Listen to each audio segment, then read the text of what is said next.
What would happen if one day you started giving a batch of low-income individuals a $17,000 per year basic income? I would see it as a jump point. It's an opportunity. It's an opportunity to step up. Canada's about to find out whether people use the money wisely. What kind of work do you do? I run a puppet company, so this would ideally allow me to diversify myself such that the puppets were funded independently. As it becomes an income inequality solutions laboratory. Universal basic income. Why are you for it? The more cities that can experiment doing it, the better. Free money, no strings attached. Basic income is kind of an amazing concept. Some tech world luminaries see moving upstream, work opportunities drying up.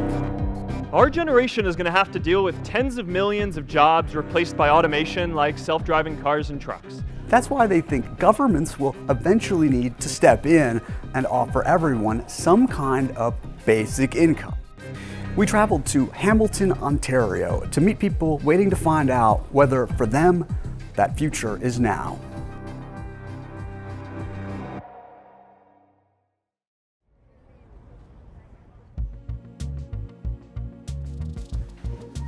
There we go. Actually, these aren't chicken wings. They're the thighs. Oh, okay. They're generally cheaper. Tracy St. Martin is a working mother. Even with the financial assistance she gets from the Canadian government, she can barely make ends meet. I run things kind of tight. I know that working a $12 an hour job is not going to get me anywhere. It's going to leave us still on partial assistance. It's still going to leave us in the same place with the same problems. I can't do that. She's hoping to be among those selected to take part in Ontario, Canada's basic income pilot. If she's picked, her income would increase by around a third. Have you thought about this basic income program?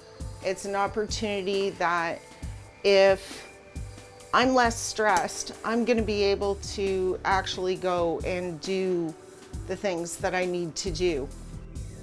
What she thinks she needs to do to exit the ranks of the working poor is go back to school. She dreams of becoming a counselor.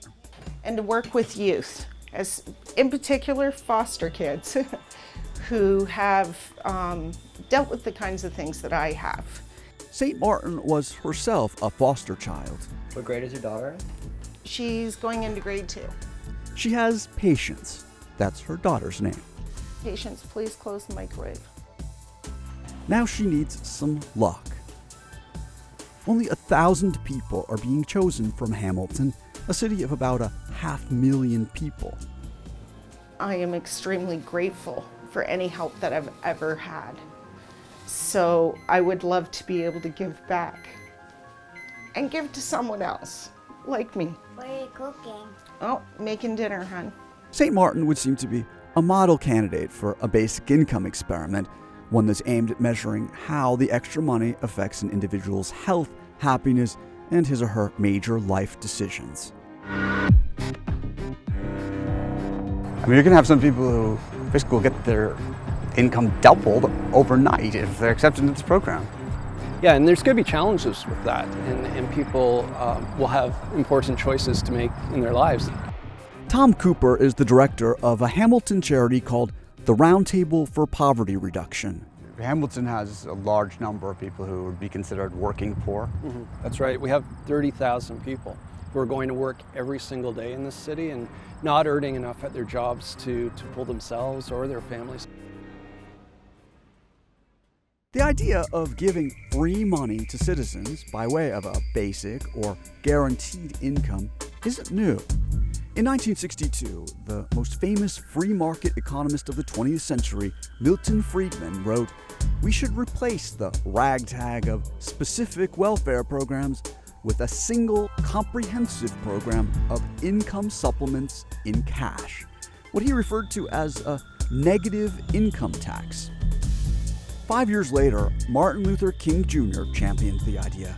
It seems to me that the civil rights movement must now begin to organize for the guaranteed annual income. President Richard Nixon considered introducing a basic income experiment that would involve more than 8,500 Americans, but one of his more conservative advisors talked him out of it. Basic income as a concept was pretty much finished, until Finnish politicians 6 years ago began fleshing it out. This year, 2,000 randomly selected unemployed Finns began receiving more than $600 a month for 2 years, unconditionally. Across the Atlantic, amidst rising concern over income inequality, a trifecta of tech titans threw their weight behind basic income. Bill Gates said, over time, countries will be rich enough to do this. Pay close attention to the development of artificial intelligence. Tesla's Elon Musk, warning that emerging technologies will create mass unemployment, said, ultimately, we will have to have some kind of universal basic income. I don't think we're going to have a choice. And Facebook founder Mark Zuckerberg said, we should explore Ideas like universal basic income to make sure that everyone has a cushion to try new ideas. I mean, the reality is, people like Mark Zuckerberg, people like myself, have had enormous financial return at relatively young ages. Zuckerberg's Harvard roommate, Facebook co-founder Chris Hughes, is devoting his time these days to promoting basic income. Remember his character from the movie The Social Network? Or who should we send it to first? Why? Neil.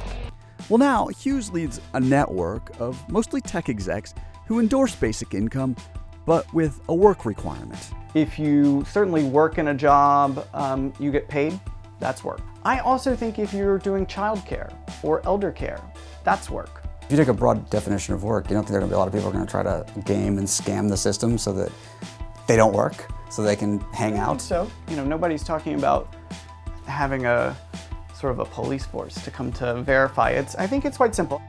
I don't know if it's that simple. So take somebody who, let's say, is a painter and does a few paintings a month and sells those and sometimes makes a little bit of money off of that. Does that person qualify? She made money last year.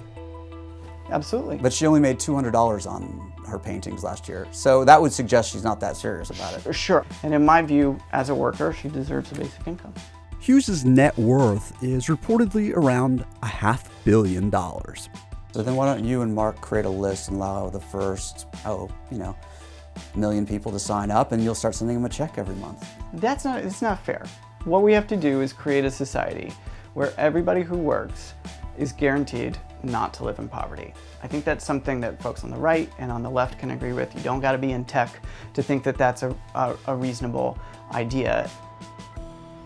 I'm all for finding ways to provide temporary help to people in need. Orrin Cass is a conservative anti-poverty scholar. In 2012, he served as presidential candidate Mitt Romney's domestic policy director. Cass thinks the very concept of basic income runs counter to American ideals. The answer is to actually help people find good jobs, and there are ways we can do that through redistribution as well. I think one policy we should consider is a wage subsidy. Forgive me, but you write for the National Review, and I'm hearing you talk about the federal government giving extra money to people to supplement their incomes. What's happening here? Conservatives are not opposed to the idea of helping lower income households by any stretch. The question is, how do you do it in an affordable way and in a way that actually pushes people towards self-sufficiency instead of creating this cushion that Mark Zuckerberg describes that you can just sit on.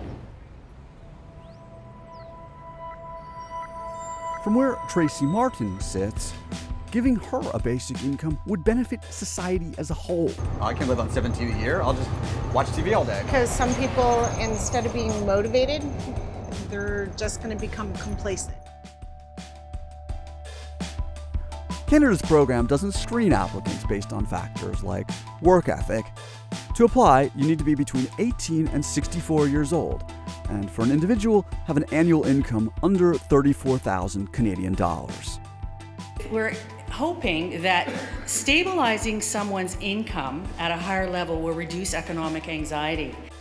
At the information session, we sought to find people who'd already gotten their applications in the mail.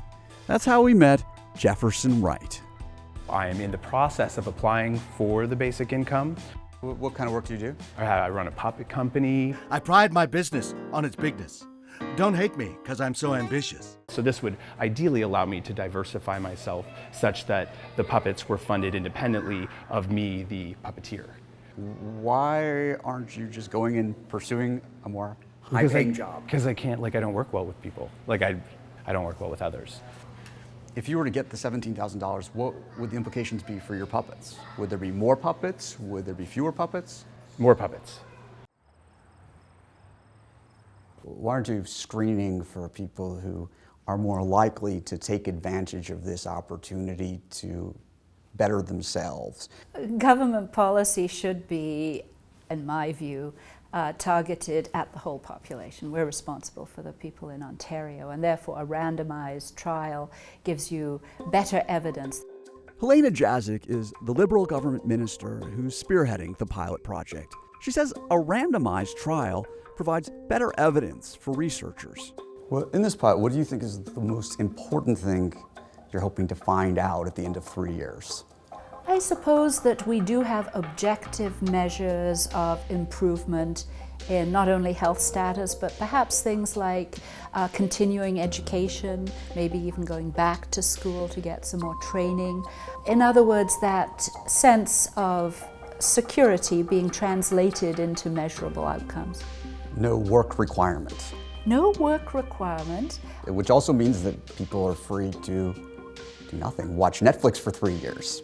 Exactly. I think most people would find that incredibly boring, but... There's some really good shows on Netflix. Oh. There's a lot of series. Yeah, we've caught a few. Experience shows that a lot of people on social assistance do, in fact, choose to work. They agree that there's some perverse incentives here. Absolutely. I'm waiting for the evidence. So you think there's a possibility this could fail? Oh, yes. All told, the trial's costing Canadian taxpayers $50 million a year. That's equivalent to about 0.5% of the province of Ontario's annual social assistance budget. We met Anne and Dennis Lizottes at the information meeting in Hamilton. And so have you gotten the application in the mail? I have. Filled it out? Yes, I sent it back in the same day. Same day? Same day. So how are you hopeful that you're gonna... Very. Why? Very. We have no income whatsoever now. So how are you surviving right now if you have no money coming We're in? not. We are not We're surviving. We were told by Ontario Works to go to the food bank. This all just happened to us today. Yeah. They've been together for 37 years. Their particular circumstances are complicated. Suffice it to say, they see basic income as basically their only hope. So what happens if you don't get accepted into this program? If we don't get accepted, we're screwed. We don't know. We're screwed. Basically, we'll be homeless. We're screwed. The Lizottes remind us that the Canadians are experimenting with 3 highly volatile compounds: money, hope, and desperation. Falling through the cracks. Falling through the cracks. How are you doing? Nope. Not good. Sorry for the... Didn't mean to get into all of this, but you brought it up now. This is coming out. Sorry. We struggle, yes. I'm never looking for a handout. We have problems, but it's stepping past it. Moving upstream, we'll see new data trickling into the basic income conversation. That's what the pilot programs in Canada and some other countries are meant to provide. They'll help researchers determine whether the basic income cushion that Mark Zuckerberg describes will help people improve their lives, or will the cash buy them mostly comfort? We're just getting started with this new series, so please share with us your thoughts and comments by email, Facebook, or Twitter.